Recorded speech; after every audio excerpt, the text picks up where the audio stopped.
All right, I have Mason Mocabee here with me today. And, we're Perix. We're a digital product studio. We love designing and building amazing applications, anywhere from two-sided marketplaces to mobile applications to custom web applications. Whenever off-the-shelf software doesn't work, we are there to make it happen. Now, the context of our digital projects is also that these are businesses themselves. And a lot of the times, these are SaaS-based solutions, subscription-based solutions, and whatnot.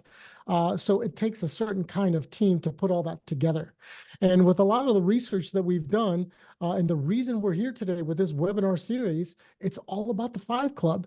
It's 95% of products that are introduced into market, they fail. So don't pay attention to the 95%. Pay attention to what the 5% are doing. And that's what we're here to talk about today.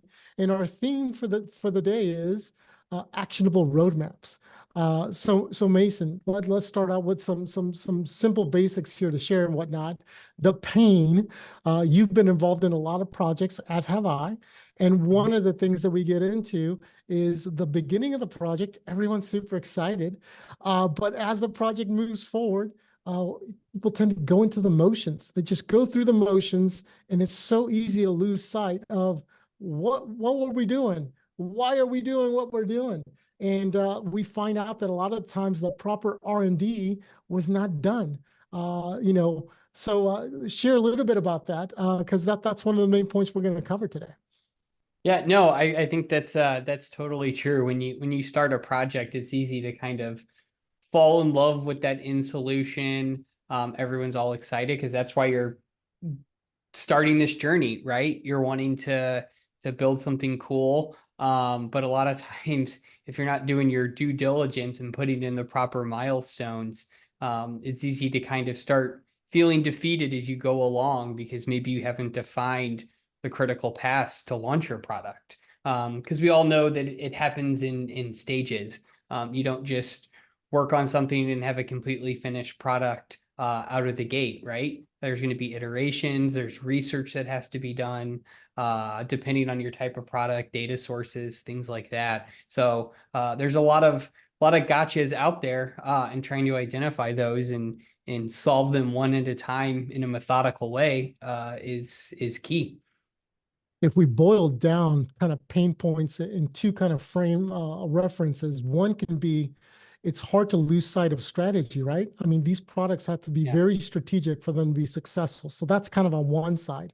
But besides that, it's if you cannot pull it off and you start deviating from those goals or those strategic purposes, there can be a lot of wasted time, energy, resources. And we all know that building these things, we like to say it takes a village. It's a whole Mhm. bunch of people that need to be synchronized and perfectly aligned. So while vision and strategy are important, how you execute the plan is just as important. So you got to have a balance between both of those sides. Now, Yep. one thing that we kind of called out early is with the digital products that we work with and whatnot, sometimes those are the essence of the actual business itself, meaning the product itself is a subscription. This is how the business makes money. This is its main source of revenue. So keeping that product moving forward, getting better, improving, handling customers, doing support, it in itself is the operating system. It in itself is the business. So if you have a bad roadmap, chances are that business is going to break, right? And that's a little nuance that's not the same for all projects and all actionable roadmaps out there. But I just wanted to call that out. Give me a little bit about your thoughts on that one.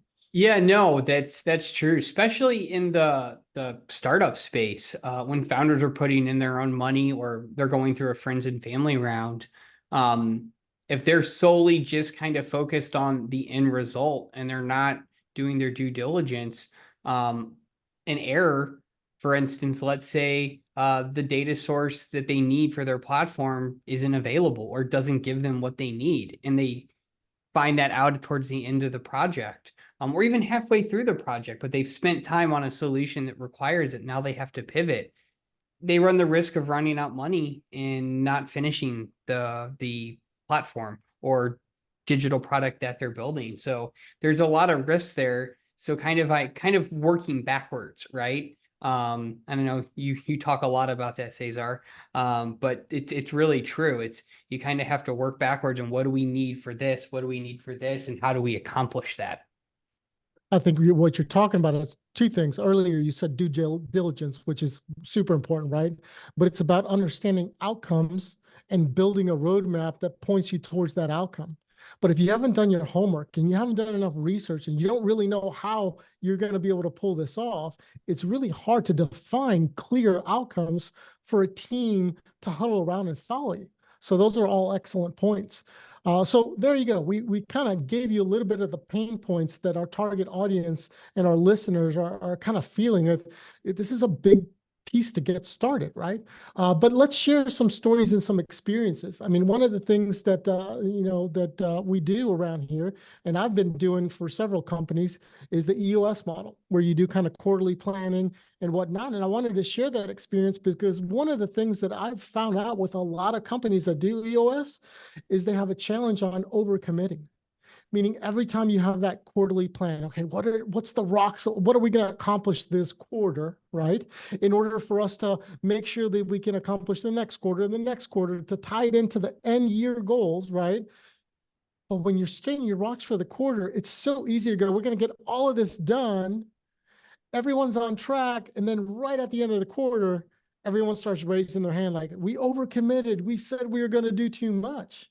So committing to objectives and knowing these are realistic things that we can actually get to, having some buffer for stretch goals or having that process identified is huge. And I'm sharing this because we follow EOS. We just got done with our quarterly planning. And Mason, several people on the leadership team rose their hand like, okay, let's ask the question, is this realistic? Can we get all these things done? So I just wanted to punt it over to you so you can share some of those experiences because we live and breathe it, right?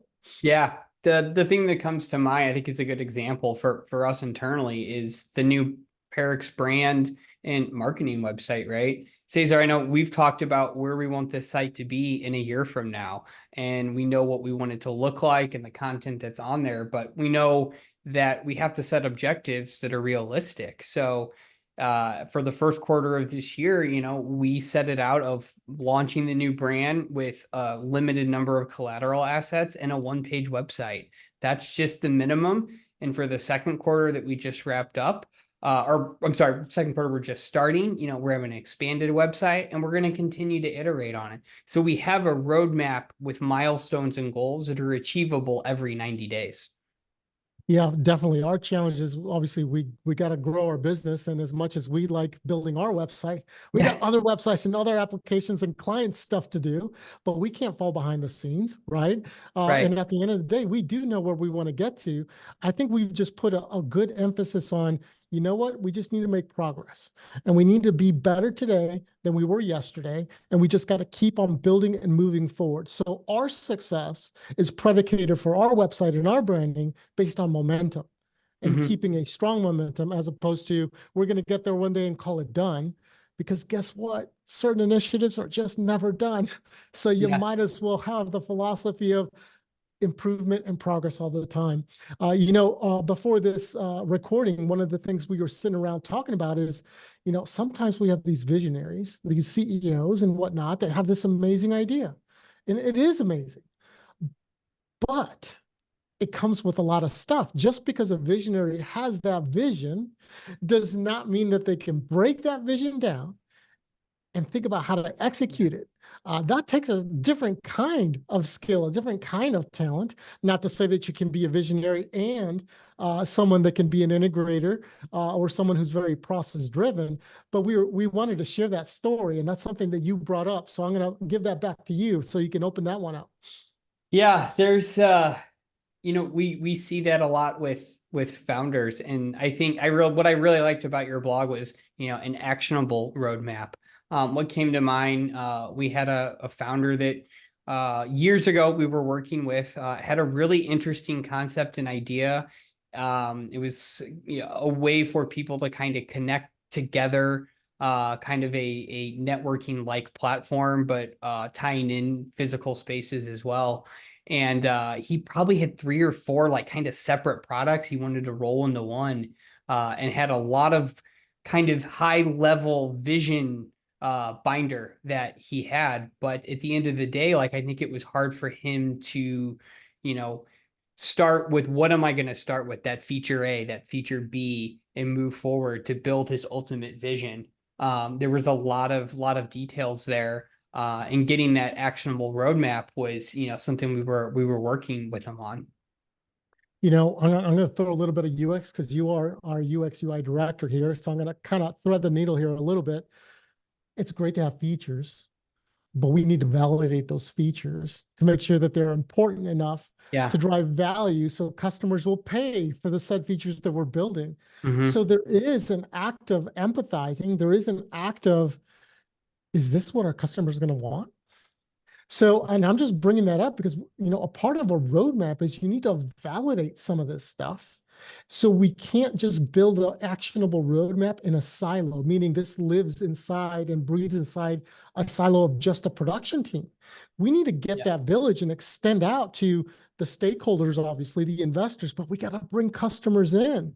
And sometimes those customers can help validate the ideas that the vision is bringing into play. And sometimes you get to play a little bit of, well, this is probably more important based on what we're hearing from our customers. So now we got to pivot. We got to put that in front of everything else, type of a thing. So I'm just, reinforcing your point that just because you have the idea of multiple sets of features or multiple products or product lines, it all adds up to what value are you giving your customers? And by the way, those customers are validating that they want it, need it, and they need it in a specific way, which is where the user experience comes in. Um, all right, well, we'll continue sharing some experiences and insights and all that, but let's get into the meat of it, right? The first thing, let's talk about some basics. What's the fundamentals without getting too technical from a project management or production management perspective, right? I think there's a couple of things that we got to highlight, right? And that's goals and outcomes. And I think we kind of phrased that at the very beginning. If you do not know what the outcomes that you're trying to achieve are, it's really difficult to fill in the rest of the minutia and detail that's going to get you to execute on that, right? And more importantly, it's just not outcomes for the sake of outcomes. It's how do we measure the success of this thing? Like there's got to be a way for you to go, if this, objective is met, did we do it great? Did we do it poorly? How do we hold ourselves accountable for that, right? That's kind of part one. Part two is flexibility. You cannot create a plan that you're going to stick to 100% because how many times do you overplan or plan something and you throw that rule book out, weeks into the execution of it? It just, Yeah. there is no perfect plan anymore. You're always learning and you're always iterating. We talked about the value of strategic insights, right? There's got to be an alignment between this is a strategy. Here's why we're doing this. And if we get too far out of that, we're going to be spinning our wheels. So it's almost like a strategy serves as an anchor. And then the final part is just that iteration through validation. You can't just build stuff in a silo because if you don't involve your customers, you're going to start decreasing value. So those are just some of those core pillars. Is there one of your favorites? Do you place one over the other? I know it's a sum of its all of its parts type of a thing, but tell me maybe what the top two that you're always paying attention to. Yeah, for me, it's always I always like to fall back on that UX experience, journey mapping, kind of that UX documentation piece. I really think is nice because you get a tangible asset, uh, let's say a journey map or a process map, that you can share with different stakeholders. You can bring it to trusted customers that you want their valued input on, different team members. And it really kind of validates the idea and what you're trying to accomplish. And you can start to kind of identify, this section's going to be tricky. We need to dive more in how do we solve this part of the process. And I think it's, there are visual ways that can be created and communicated to the different stakeholders. And I think that's really beneficial. And you're really kind of focusing on the user experience and having user empathy. Are we solving their problem with this? Are we making their job harder? There's a lot that goes into it. So I think that's always a good place I like to start. I'm going to highlight two words that are pretty basic, right? Communication and team. The communication aspects as documentation is one way to communicate. Meetings is another way to communicate. Visuals is another way. There's just so many variations of communication that go on inside of a roadmap, right? So that's kind of key. And ultimately, you want to align that with your team. But guess what? To build these kind of projects, you need people from diverse backgrounds. Obviously, you're on the design Yeah. side of it, but there's analysts, there's managers, there's testers, there's coders, there's front end developers, there's back end developers, there's architects. I can go on and on and on and bore people with all the people that are involved, but the case is perspective. All of these people are trying to solve the same thing, but they're just coming at it with different skill sets, different talents, and different perspectives. So the way that you actually keep everyone synchronized Mhm. is through proper documentation, which we just talked about, can be Mhm. done in a variety of ways. So I Yep. think one call out that we have to make is you can't make the documentation alienate anybody on the team.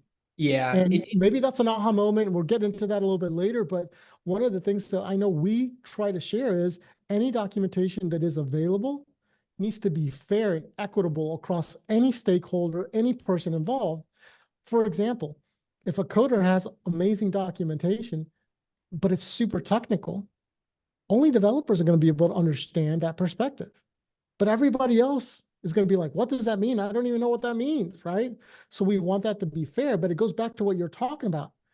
It's all about communication because we need to align ourselves and have focus. And we can't do that if we're desperate when it comes to information on what needs to be done. Yep. Uh, And I think everyone needs to collaborate together and be open to each other's perspectives. I think we do a pretty good job of that at Perix. Even though I'm kind of leading on a lot of projects, the UX and UI, I love that our developers come up with UX and UI suggestions to me. I want to hear them out. I don't want to make, design in a silo, right? And then present them something without their input. And a lot of teams, they can fall into that trap. The project leaders and maybe leadership falls in love with the design, and then it gets to the technical team, and there's challenges there with what they've designed. So the goal that we always have, like you said, Cesar, is to make sure that we're sharing documentation, we're collaborating and giving them ideas, right? Ultimately, the developers are responsible for coding, but I like to give them some suggestions, and sometimes it works out, and sometimes they tell me I'm just a crazy designer and it's not going to work. But and I that's what I love about the this job is solving the problems with different people, talking to the customers, the business leaders, and the developers, and just kind of coming to a consistent with those objectives and a plan to move forward. Absolutely. Let's get creative here for a second. Let's pretend that the roadmap was a team member. Okay. Let's just take that perspective for a second. Mm-hmm. What value would that give back to the team? And so we're just talking about some shared insights. So it's a unique perspective, right? I think one thing would be moderation. Think about that, right? It's almost like the actionable roadmap becomes a referee between different levels and different roles within the team. So imagine conversations between stakeholders, the production team members that are building the product, and its customers. Everyone has a voice, but what we want is a shared voice. So I think one way to think about a roadmap, if this roadmap was an entity, is the roadmap would help us referee all the conversations that are going on between the stakeholders, the production team builders, and the actual customers themselves. That's what a good actionable Yeah. roadmap would be. And that's kind of what you were saying, right? It's we're open to ideas. Best ideas should win as long as they're valuable ideas. The Yep. second thing is it's going to be a support system, not only to the company, but to the product vision. At the end of the day, we're building products, right? This is what Perix does. So other teams like us, the inevitability is this product is going to launch. It's going to be used by people, and then we have to basically start the life cycle over again on how to improve it. But at the end of the day, if the documentation does not serve a successful launch, what good is the documentation in the first place, Right. right? Yep. Uh, the synchronization of all these communications, all these teams. That's what we refer to as the village. And now you're managing expectations across a variety of talented people. And I think this can be difficult. And I know you do more than just designs at Perix. You are actually in charge and leading teams sometimes when it comes to being a product owner or representing a DOP, which is a director of product.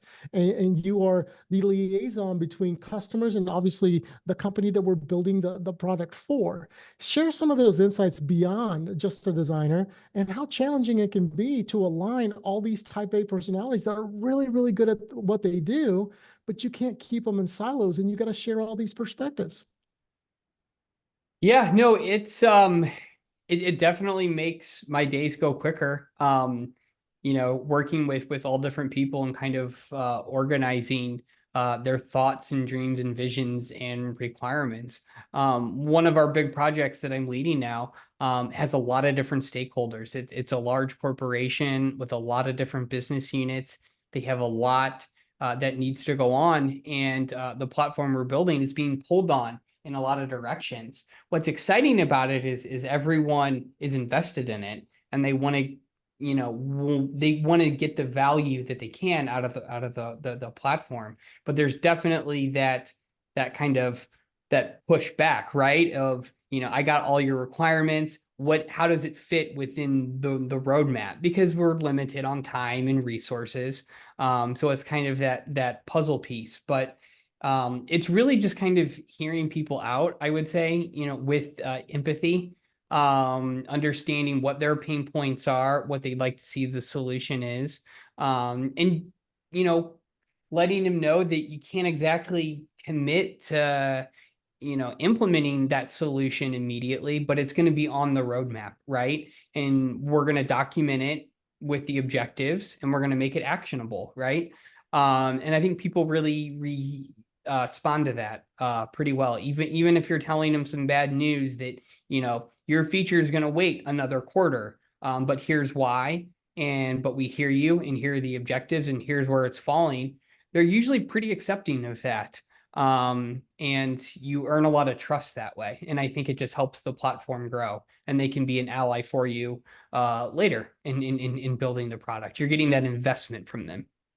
Yeah, and you know what? I'm going to key on something that you said there. You and I have worked together on a variety of projects and companies of all different sizes, right? In this particular example, you said it was a larger corporation. One thing that I think a lot of people don't recognize, especially sometimes startups or first-time people that are developing products, when you work with larger organizations that have a lot more resources, does not mean that the resources are unlimited. Yeah. In fact, like for example, when you and I were working on MasterCard or Emerson or some of these other bigger corporations that are super successful, we were working with teams of 10 to 15. Our pod was still the same size as most normal sizes. And they still had to report up and they still had to commit to all the things that we're talking about. So just because you're a big, successful organization does not mean that you get to play with unlimited budgets and unlimited things. You're still held to the same standards. It's just, there might be more writing on something because that plugs into a bigger piece or something to that effect. But that does not mean you have those unlimited resources. So I like the fact that it doesn't matter what size we work for, all these principles still apply, which is kind of cool. Yeah. The last shared insight, I guess, is progress monitoring. And I think we played around with, how we said that before is even with our website, right? We just care about making progress, more progress, more progress, more progress, more progress. Now, at the end of the day, you can't prevent a launch from happening. So you have to be very strategic on how you actually accomplish that launch and to make sure that that product is useful. But at the end of the day, it's got to be considered across all the team. And why? It's got to be agile and it's got to be flexible. Again, we talked about a plan that's too rigid is just never going to work in this world, right? So making sure that this system or this actionable roadmap allows you to go, you know what? Where are we at? Are we done? Are we not done? Did this meet the bill or did this fail? And why? And how are we going to get this back on track? And how are we going to make that time up? If you're not monitoring progress, there's no way you can ever execute. So when you're writing all your outcomes, when you're doing your research, when you're breaking things down, that's a key aspect of what the Five Club does, is they hold themselves accountable.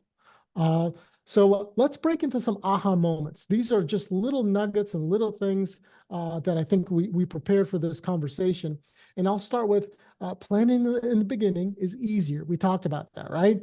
Everybody's got this enthusiasm, but guess what? As a project rolls on, especially bigger projects, it's hard. You have to have a ton of discipline to continue grooming, to continue, you know, nailing down your spikes or these research elements. You got to whittle down the information. You got to stop a prototype halfway through its tracks because something's wrong. You got to change a data set. I mean, whatever. Curveballs will Yeah. be thrown, and if you can't hit curveballs, you're at a loss, Mason. So talk to me a little bit about it, right? We've always started where we have lots of great documentation and then it can fall off the tracks quickly. So talk about that pain point and talk about how it's not like we deal with that all the time as well. It just takes a lot of hard work. Yeah, no, that's a good call out. It does take a lot of work. And you just have to be disciplined about it. It's something that, you need to do once a week on a big project, multiple times a week, really. But it's really just kind of getting the production team together, reviewing statuses of items, and then identifying what needs to be discussed further. And making sure that that gets done with the right stakeholders. The sooner you can get that stuff done, the quicker you can kind of adjust your roadmap and your objectives. One thing we like to do is we run kind of a version of scaled agile framework SAFe. And what we do is we like to plan kind of objectives for 90 days on big projects. And I think if you try to just work towards the ultimate end goal and not really kind of look out or look in a little bit closer on your roadmap, you run the risk of demotivating people because it's such a the ultimate end goal is kind of looming out there. You need to give people some attainable things. And 90 days is a great window for that. You can accomplish a lot in 90 days, but you're not getting too far ahead. So it allows you to kind of focus on what are we doing in 90 days, and you kind of start there. And during that 90-day period, you're refining your product and your vision and your roadmap. You're identifying every week that what we thought we were going to do here isn't going to be possible, or there's a better way to do it. And we're going to shift to this better way, but this also means this other feature's got to change a little bit too. So it's something that needs to be iterative, and it just can't be straight linear. So you have to be, agile, right? And make sure that you're kind of having those open discussions and identifying risk and then addressing those as soon as possible. I think the key call out here is that over planning can kill a project, right? Yeah. I think one asterisk that you can throw on this, and we talk about this all the time, is the strategic planning can certainly go way further after 90 days. But as far as what you're executing, what you're building, what you're designing, what you're delivering, having 90-day windows helps out. So let's deconstruct that a little bit. What are some of the benefits of that? Well, number one, it's hard to overplan if you're just sticking to a 90-day window. Mm-hmm. That's one way to think about it. The other way is iteration. We do talk about iteration, right?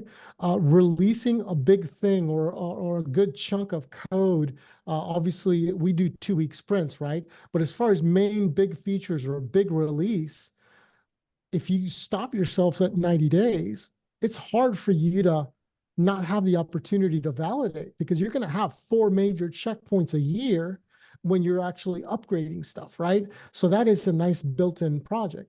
Also, things inside of a plan change. So even inside of 90 days, things can change. But every quarter you can learn about what that initiative is and you can pay it forward each quarter, right? So that just helps with the communication and that just helps with eliminating some waste of, man, had we built this for 6 months without, lifting up our heads and gone, oh my God, we went down the wrong path. How do you make that time up? So just building a frame of reference, right? Sometimes it doesn't have to be 90 days. That's just what we follow, but pick a cadence that makes sense for your project is what we're talking about. Mm-hmm. I think, another little aha moment is retros. Retros can be so positive, right? We try to do retros at minimum once a month, maybe after 2 sprints. Sometimes if we feel something went kind of sideways, or we need some learning, or we need to bring the team back together, we have them more often. That's one of the ways that we hold ourselves accountable. We look up in the mirror and we go, how could you have done this better? Mhm. What happened? Like, right? Whether things, and we don't do this just because things go wrong. We just do this because it's a great ritual to Yeah. make the team dynamics better so we can Mhm. communicate better. Sometimes teams that are put together in the beginning, they don't know each other well, and every sprint builds on that momentum. So having Mhm. these retros and checkpoints can help that. I think that's just as important as the discipline that you were talking about, Mason. You and I have been a part of a lot of retros. What's your take on retros and how it helps the actionable roadmap? Yeah, I think they're really good. You can really get everyone on the same page. And like you said, it's not just about things that need to proof. It's what went well, right? It's identifying that, this sprint we were on budget. We estimated really well, and that was really great. So you can kind of reinforce, the positive habits as well. And of course, you want to call out what can we work on, what can we improve on, right? Maybe we were on target with our estimations, but maybe there was a little bit of scope creep on one additional feature. We want to make sure we document that a little bit more. And we always like to go back to the previous retro that we did, and the things that we wanted to start or improve on. Did we start doing those? So we kind of retro the retro, so to speak. And it's a good checkpoint. And I think your call out of learning how new people get added to the project, how they work. Everyone's got a unique perspective. They bring unique ideas, and it's nice to hear those out. And you can always consider them to make your process better. Now, a lot of people that I talk to that don't know about retrospective sessions or that format, they think it's complicated. And sometimes it could just be a simple conversation. Sometimes we boil it down to, Mhm. what do we stop doing because it's not working? What do we start doing because we haven't tried that? Mhm. What's working well so we can keep doing that? And so forth. It's just simple, intuitive questions. And it's less about the question and it's more about how the team reacts to that, Mhm. because it's all information to make us work better, right? So I also didn't want to make it like, oh, this is some complicated ritual, right? Doesn't take a lot of time, but the value, if you do it right, is huge. Yeah, Um, and I've seen retros done different ways. Sometimes people they hand out index cards or sticky notes and everyone writes them up. That's kind of if you ever look at retrospective on iStock or whatever, you're gonna get a board with all these post-it notes. We don't necessarily always do that, like you said, Cesar. Sometimes it's just a conversation. And those are really nice because I think the team just kind of gets to open up a little bit, and you can have fun with it, and just joke around when it's appropriate and work towards the goal and make it a little bit more free flowing. You don't necessarily have to bring out post-it notes and write everything down. Both work well, but there's different ways you can handle it. I think it's a period that you can clear the air. Sometimes you can have some team members that are frustrated with something that happened, right? So a Yeah. key thing is having transparency and Mhm. having trust between the team and allowing you to speak about failures or things that aren't going right.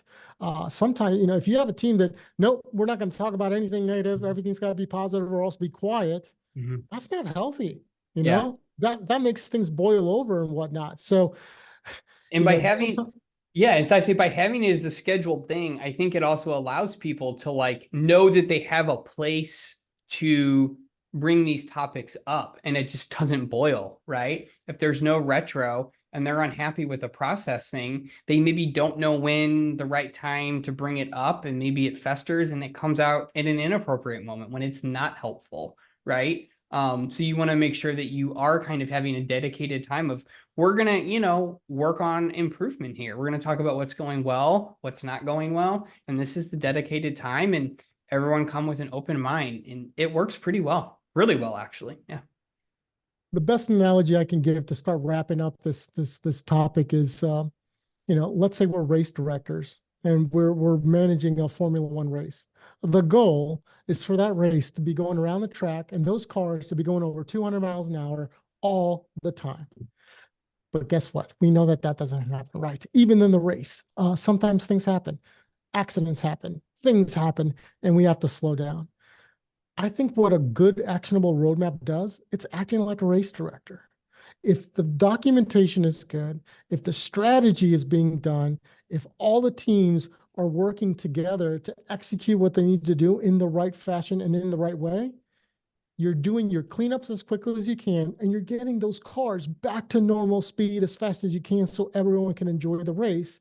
And then the race results at the end, everyone can enjoy, this is what happened. This is where the chips fell, right? I think that's just a really good, fun analogy for it, right?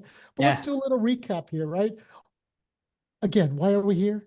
It's because teams that succeed focus and do these things right, okay? That's why they're the 5%. Moderation. Make sure your actionable roadmap has the ability to act as a referee between all the different parties that are inside of it. It can't just be lopsided and be like all stakeholders do whatever they want, or the production team just does whatever they want, or the customers keep on giving you so many ideas and things that you can never catch up, right? It's got to be a balance, right? It needs to be a supporting system based on the strategy and the outcomes that you want to achieve. So make sure that the strategy is almost being used as an anchor, right? Yeah. That does not match the strategy. Okay, stop that. Let's get back on track. Right. Let's talk about the synchronization of the teams. Many perspectives, many talents, many backgrounds, right? The more diverse, the better. But that means we got to learn how to work together, make sure that the information is easily accessible, available, and fair. We gave the example of doesn't matter if the most gifted engineer writes all the documentation. If it's too technical, nobody else understands it, it's building a wall, right? So we don't want that to happen. Progress matters. Progress matters. So whenever you have your estimates, how are those compared to the actuals?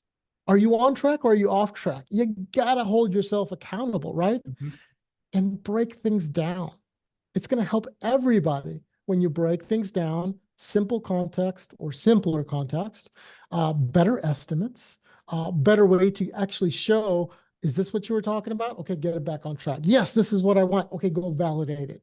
Breaking things down is a huge, huge thing. Ultimately, what good is a plan if you can't execute it?